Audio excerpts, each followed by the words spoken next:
पाकिस्तान और यूएई के दरमियान कल मैच था और जैसे हमने थोड़ा सा बताई दिया इब्तदाइया में आपको कि कितना इंपॉर्टेंट ये हो गया है। अब फाइनल 4 के लिए क्वालिफाई कर लिया पाकिस्तान ने और 21 को पाकिस्तान का इंडिया के साथ टाकरा होगा। तो देखना ये है कि अब क्या टीम का मोराल बुलंद हुआ है। अब तो गेम से ज्यादा इस पे सबकी नजर है कि हाथ मिलाएंगे या नहीं। हाथ मिलाएंगे, हाथ मिलाए ना हाथ पे नजर है, हाथ पे नजर है। लेकिन वो इतना इशू है कि लोग तो पहले ये जानना चाहेंगे ना कि भाई इन्होंने इस दफा अब हाथ, अब मुझे लगता है वैसे आपको लगता है मैं कहता हूं हाथ मिलाना इट्स अ नॉन इशू। मैं जीत जाऊं, हाथ मिलाना है आपने नहीं मिलाना ना सही। लेकिन लगता क्या है आपको कि इस दफा होगा सेलेक्ट? नहीं, इस दफा शायद ना हो, इस दफा नहीं होगी, हालात ही बताते। तो हमें नुमान नियाज भाई ने ज्वाइन किया है जो कि क्रिकेट एनसाइक्लोपीडिया है। कौन नहीं जानता नुमान भाई को। अस्सलाम वालेकुम, good morning, welcome to rise and shine Numan भाई। Good morning. Good morning Aadiya ji. Numan भाई जो तो हमारे शो से जो आपका आगाज हुआ है उस दिन हर चैनल पे मैं नुमान भाई को देख रहा था और ये जाके बता रहे थे कि ये ऐसे है, ये ऐसे है। बहुत बिजी चल रहे हैं आप नुमान भाई। बहुत बिजी चल रहे हैं आप। मैं नादिया की इनोसेंस पे ना मैं कहूंगा कि वाह। क्यों? कौन सी बात? एक तो पहले मुझे ये बताइए कि क्या जो एंडी पाइक्रॉफ्ट है उसने माजरत की है, रिटर्न अपॉलॉजी की है? नहीं। उसने तो एक स्टेटमेंट दी है कि I regret the miscommunication, misunderstanding. क्या उसको हटा दिया आईसीसी ने एज ए मैच रेफरी जो आपकी डिमांड दी? नहीं हटाया।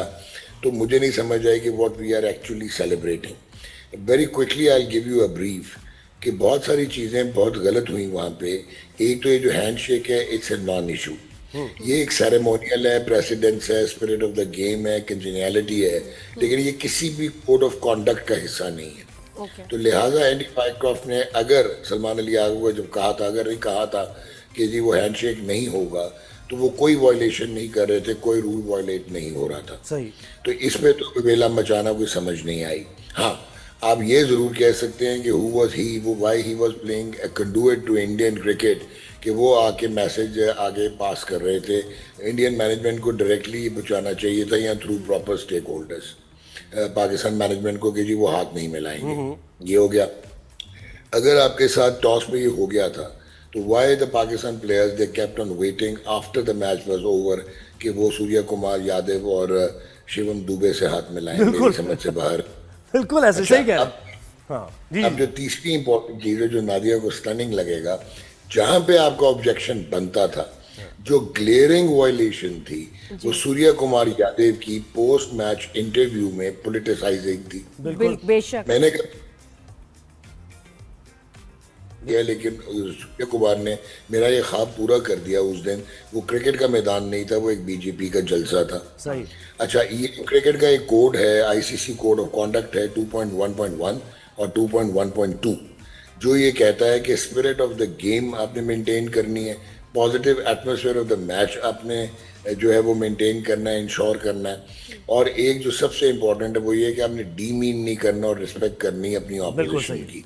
ये थी ग्रॉस वायलेशंस, ठीक है। फिर एक क्लॉज 2.4 है आईसीसी के कोड ऑफ कॉन्डक्ट का, जो कि क्लोथिंग पे आता है कि डिस्प्लेइंग पॉलिटिकल, रेशियल या रिलीजियस स्टेटमेंट्स, जिसमें उस्मान ख्वाजा पाकिस्तान वर्सेस ऑस्ट्रेलिया उन्होंने अपने जूते पे इंस्क्राइब कर लिया था कि ऑल लाइव्स मैटर, उनको 25% पेनल्टी हुई थी। और फिर मोइन अली उन्होंने रिस्ट बैंड पे लिख दिया था सेव गाजा और वो पैलेस्टाइन वाला, तो उस पर भी उनको 25% हुआ था।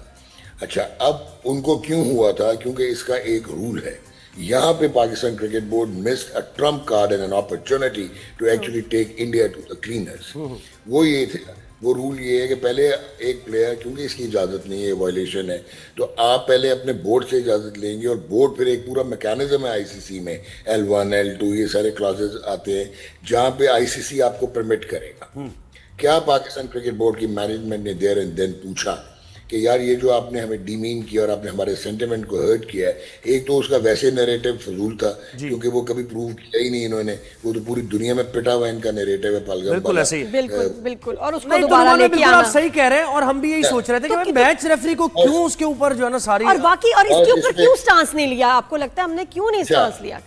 एग्जैक्टली। अब उसमें क्या होता था, पाकिस्तान क्रिकेट बोर्ड को ये पूछना चाहिए था कि ठीक है जी, बीसीसीआई ने तो उसको इजाज़त दे दी होगी बिकॉज वो तो गवर्नमेंट का नैरेटिव क्रिकेट को पॉलिटिसाइज कर रहे हैं, लेकिन क्या आईसीसी ने परमिट किया है? और अगर आईसीसी ने परमिट किया तो किस बेसिस पे किया, knowing what is the geopolitical situation. दोनों मुल्क बायलैटरल सीरीज नहीं खेलते। 10th मई के बाद ह्यूमिलिएशन एनाइलेशन हुई हुई इंडिया की, जो मिलिटरली उनको मार पड़ी है। तो उस एनवायरनमेंट में क्या उन्होंने इजाजत दी थी? दीज वर द क्लॉजेस जहां पे पाकिस्तान बोर्ड जो है और अभी तो देखिए नुमान भाई, मैं ये समझ रहा हूं अगर साइकोलॉजिकल वॉरफेयर की बात करें तो मुझे लग रहा है कि पाकिस्तान ज्यादा अंडर प्रेशर आ गई है, क्योंकि वहां नैरेटिव ये बन रहा है कि तुमने रेफरी को कहा था, ठीक है उसने जो भी किया माफी मांग ली, और ये कि तुम अपना कमिट करके भी तुम वापस तुम्हें खेलना पड़ा। उसने कोई रिटर्न अपॉलॉजी नहीं की, ना वो हटाया गया उसको। अब जल्दी से आपको एक और चीज इंपॉर्टेंट बता दूं जो कि बहुत इंपॉर्टेंट है, आपके नाज़रीन को भी पता होना चाहिए कि हमने एक बढ़क मार दी कि हम बायकॉट कर देंगे एशिया कप। बिल्कुल। या ये मल्ले का तो मैच था नहीं, ये बायलैटरल सीरीज तो थी नहीं। अब इसके रिपरकशंस हैं। एक आईसीसी का जो है वो आर्टिकल ऑफ एसोसिएशन है जिसका क्लॉज है 2.10A, जो ये कहता है कि अगर आप इस किस्म की कोई हरकत करेंगे तो ये अनफुलफिलिंग द कमिटमेंट्स है फुल मेंबर की। इसमें आपको पेनल्टीज इतनी सवेर लग सकती थी कि एक तो आपको बैन कर दिया जाता है debar to play any major tournament of ICC and ACC. आपकी फुल मेंबरशिप की सस्पेंशन हो सकती थी। उसके बाद आपको बहुत सवेर पेनल्टीज हो सकती थी। और जो वर्स्ट है वो ये है कि अगर आप मैच ना खेलते और आपके पॉइंट्स टेबल ऑल्टर होता और उसकी वजह से जो हज़ीमत उठाना पड़ती इंटरनेशनल क्रिकेट को, उसमें मिलियंस ऑफ डॉलर्स का फाइन हो सकता था। फिर क्या पाकिस्तान क्रिकेट बोर्ड ने जब ये स्टेटमेंट दी तो सोचा था कि एक कोलैटरल लॉसेस कैसे पूरे करेंगे। तो ये तो नुमान भाई इंडिया पे भी लगना चाहिए ना, ये तो उन्होंने तो मैच नहीं भी खेले पहले, है ना? मैं आपको क्लियर नहीं वो बायलैटरल सीरीज नहीं खेलती, टॉकिंग अबाउट। अच्छा, अब जो एक और में खेलना होता है आपको, ओके। नहीं बायलैटरल में नहीं खेल सकते आप ज़रा, लेकिन ये आईसीसी का बड़ी कॉम्प्लेक्स बातें हैं भाई ये। जी जी। अच्छा, अब एक इसमें इंपॉर्टेंट चीज है जो कि आपको ज़हन-नशीं करनी है कि अगर पाकिस्तान क्रिकेट बोर्ड विड्रॉ करता, बॉयकॉट करता, तो ये जो एशिया कप है इसके जो एशियन क्रिकेट काउंसिल को पैसे मिलने हैं वो $227 मिलियन है। और उसकी जो डिस्ट्रीब्यूशन है वो ऐसे होती है कि जो 5 फुल मेंबर हैं, बांग्लादेश, श्रीलंका, पाकिस्तान, इंडिया और अफगानिस्तान, इनको 15% ईच मिलता है और बाकी जो 25% है वो एसोसिएट मेंबर्स को जाता है।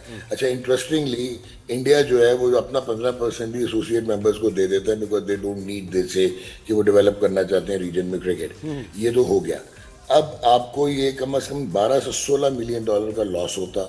उसके अलावा प्रोडक्शन की कॉस्ट, एचआर की कॉस्ट, वेन्यूज की कॉस्ट, उसके बाद जो है आपकी ये जो आप विड्रॉल करते हैं, बस इसका तो मतलब यही होना नुमान भाई कि पहले सोच समझ के करने चाहिए फैसले, और इतने हद तक जब आप इस एक्सट्रीम पे अगर आप जा रहे हैं तो फिर आप वहां। लेकिन नुमान भाई ने कहा कि जिस चीज पे स्टैंड बनता था, जो वायलेशन ऑफ कोड थी, उस पे हमने उसमें नहीं किया। हाँ बिल्कुल, उस पे स्टैंड क्यों नहीं लिया नुमान भाई? उस पे जो लेना चाहिए था। अब जो नादिया ने इंडिया की बात की है ना, उस पर भी मैं कह दूं, देखें हम मानते हैं कि इंडिया एक टॉप टीम है, हम मानते हैं उनका बेहतरीन इंफ्रास्ट्रक्चर है, मॉडर्न क्रिकेट खेलते हैं, ब्रिलियंट प्रोडक्ट लाके आते हैं, ठीक है जी। आप फाइनेंशियल सुपर पावर हैं, क्रिकेट की जायंट हैं, ये भी हम मानते हैं। हम ये भी मानते हैं कि आईसीसी में आपका जे शाह भी बैठा हुआ है जो आप ही का बंदा है, और इंटरनेशनल क्रिकेट कॉन्फ्रेंस की जगह, काउंसिल की जगह उसका नाम तो रख दे इंडियन क्रिकेट काउंसिल। लेकिन क्या कोई लाइसेंस है? सारे इक्वल फुल मेंबर्स हैं, ये फीफा की तरह गवर्निंग बॉडी नहीं है, आईसीसी एक लेजिस्लेटिव बॉडी है। कल ये 21 का जो मैच है उसमें भी यही होने वाला है, आप देख रहे हैं कि हैंडशेक नहीं होगा और सूर्या कुमार यही और यही पॉलिटिकल। मैं बहुत टेंटेटिव हूं या टू हेल विद हैंडशेक, मैं टेंटेटिव हूं कि अगर उन किस्म का इवेंट रिपीट कर दिया तो वेयर विल यू स्टैंड? अच्छा, आपकी क्या तैयारी है इसको? सही बात है, बिल्कुल। अच्छा नुमान, कल के मैच की थोड़ी बात कर लें। नहीं, लेकिन नुमान भाई फिर बताएं कि अगर ये दोबारा करते हैं तो हमें स्टैंड उस पे हम ले सकते हैं कि ये वायलेशन है कि सियासी बयान दे रहे हैं लोग। अभी जो प्रॉब्लम है ना, अभी तो हम 18 घंटे में आपने रिएक्ट करना था, ये टाइम बार्ड होता है, वो तो आपने नहीं किया, लेकिन खुदा ना खास दोबारा होता है। अब आपको रेट्रोस्पेक्टिवली वाइज होके now you should take them to the cleaners. ये आपकी अप्रोच होनी चाहिए, आपको रेडी होना चाहिए। ऐसे में क्या स्टैंस होना चाहिए कि जी हम बायकॉट करें या ये कि आप इनको फाइन करें? कि क्या स्टैंस होगा? नो, यू कैन नॉट से यू बायकॉट, यू से कि जी आप इनके ऊपर एक्शन लें, क्या कहते हैं? नहीं, आपको बाइकआउट तो करने नहीं, आप उनको ये कहेंगे कि भाईजान India doesn't control world cricket, they don't own world cricket. Australia, England, south Africa, New Zealand full members को कहें कि now this is high time कि पोलराइजेशन खत्म हो और इनकी हेगेमोनी आ जाए। भाईजान आप फाइनेंशियली जायंट जरूर है, लेकिन आप भाईजान हम आपके सब सर्वेंट नहीं है। और आईसीसी से पूछे नुमान भाई, अब मुझे अब ये तो ये वाला इशू तो डिस्कस होता रहेगा ना, अभी थ्रू आउट होता रहेगा। मुझे कल के मैच की जरा बात करते हैं। हमने फाइनल 4 के लिए क्वालिफाई कर लिया है, लेकिन कन्विंसिंग इसको विक्ट्री कह सकते हैं या नहीं कह सकते? क्योंकि देखिए बैटिंग तो आपकी कलास की है यार, बड़ी सिंपल सी बात है, आपका स्किल सेट ही इतना है। और मुझे जो अफसोस है वो ये है कि आपका जो T20 का कप्तान है सलमान अली आगा, वो T20 का कप्तान बनने की वजह से टीम का बैलेंस हवाई तबाही हो गया है। और जो हमें उम्मीद थी कि सलमान कहीं और कुछ करे या ना करे, ये कंडीशन उसको टेलर मेड थी कि वो रोटेशन और स्ट्राइक करता, रन्स करता, 40-50 करता और टीम को तकवीत देता। अब एक बंदे को फिट करने की वजह से 3 बैट्समैन जो है वो डिस्प्लेस हो गए। हसन नवाज डिस्प्लेस हो गया, फ़खर डिस्प्लेस हो गया। फिर कल आपने अगेन कमाल सिलेक्शन की, खुशदिल शाह कहाँ से आता था। उसके बाद आपका स्किल सेट का ये हालत है कि पावर हिटिंग आप असेसमेंट के साथ करते हैं। पावर हिटिंग और जो है ये जिस तरह कि आप ये स्ट्रोक्स खेलते हैं, स्लॉगिंग, इसमें बहुत फ़र्क है। अब कल जिस तरह खुशदिल आउट हुआ वो स्लॉगिंग थी। आप असेस करो वो इतनी स्लो बॉल कर रहा है, उनका लेफ्ट आर्म लेग स्पिन जो था, और आपने उसको निकल के हिट मार दी इस पिच पे, वो 15 यार्ड अंदर कैच हो गया। At the end of the day, जो शहीनशाह अफरीदी है, I really love the way he has pulled you through in the last 2 matches. That is the intent we require, and that is the time to deliver. At least वो हम लोग। अच्छा नुमान भाई, अगर हसन नवाज को opening में ले आए तो आप क्या, ये सही है आइडिया मेरे ख्याल से? अगर आप ओपनिंग में लेके आएंगे तो साइम जिसने 4-0 किए हुए पिछली 6 इनिंग्स में, उसको नीचे लेके जाएंगे। फरहान को ले आए ना नीचे? फरहान नीचे नहीं आता, फरहान खेलता है एज एन ओपनर है। बस खेल तो रहा नहीं, बस वो खेलता है। नुमान भाई, आपको नहीं लगता, मेरा ख्याल है कि जी आईसीसी को सूट करता है कि पाकिस्तान फाइनल में इंडिया के अगेंस्ट खेले, and that will be a super duper great match. देखिए बात सुने, सिर्फ आईसीसी को सूट नहीं करता, ये पूरी दुनिया के पॉडकास्टर्स को करता है। ये जब टूर्नामेंट और ये होगा, मुझे लगता है परफॉर्मेंस चीजें कुछ भी हो, लेकिन ये फाइनल में पाकिस्तान मुझे लगता है। भाई एक और कौमी हीरो की बात करिए नुमान भाई, वक्त कम रह गया हमारे। अरशद नदीम हाँ या ना? नुमान भाई बताइए, आप बताएं हाँ या ना? नहीं, मुश्किल है क्योंकि श्रीलंका बहुत तगड़ी टीम है। चले जी, ये उन्होंने कहते हैं। अब भाई हमारा कौमी हीरो अरशद नदीम, जो हमारे लिए पहले भी मेडल ला चुका है athletics championship, world athletics championship के क्वालिफाइंग मैच में 82.28 मीटर उन्होंने नेजा फेंका, और अब फाइनल नीरज भी उनके साथ है फाइनल में, उन्होंने भी क्वालिफाई किया। तो आज ये फाइनल हो जाएगा, फुल फॉर्म में है और फोकस भी जबरदस्त है, जा रहे हैं। आज नीरज को शिकस्त होने वाली है, अरशद तो फॉर्म में लग रहे हैं। यार देखें, अरशद कल अरशद को थोड़े प्रॉब्लम रनअप के आए थे, लेकिन जहां तक जीतने की बात है तो probably Arshad is the only athlete for Pakistan जो अनकंडीशनली किसी को कहीं पे भी हरा सकता है। That is his talent, skill and his training, hard work और कंसेंशसनेस। नीरज भी बहुत ऊंचा एथलीट है, लेकिन ये एक एक्साइटिंग मुकाबला होगा। एंड आई डोंट नो, मुझे ऐसे लगता है कि यस अरशद प्रिवेल कर जाएगा। क्या बात है, जबरदस्त है, और बहुत शुक्रिया आपने जवाब दिया। जो सेकंड है ना, उसमें और इनमें उनकी परफॉर्मेंस और स्कोर फर्क है, ये कोई करीब भी नहीं आ सकता। नहीं लेकिन नीरज से बड़ा टफ मुकाबला है। अरशद ने पहले तो खैर उसको हरा दिया था, हमारे लेकिन अभी उम्मीद नहीं करता है जीतेगा, और फिर उसके बाद। थैंक यू नुमान भाई, बहुत शुक्रिया फॉर योर टाइम।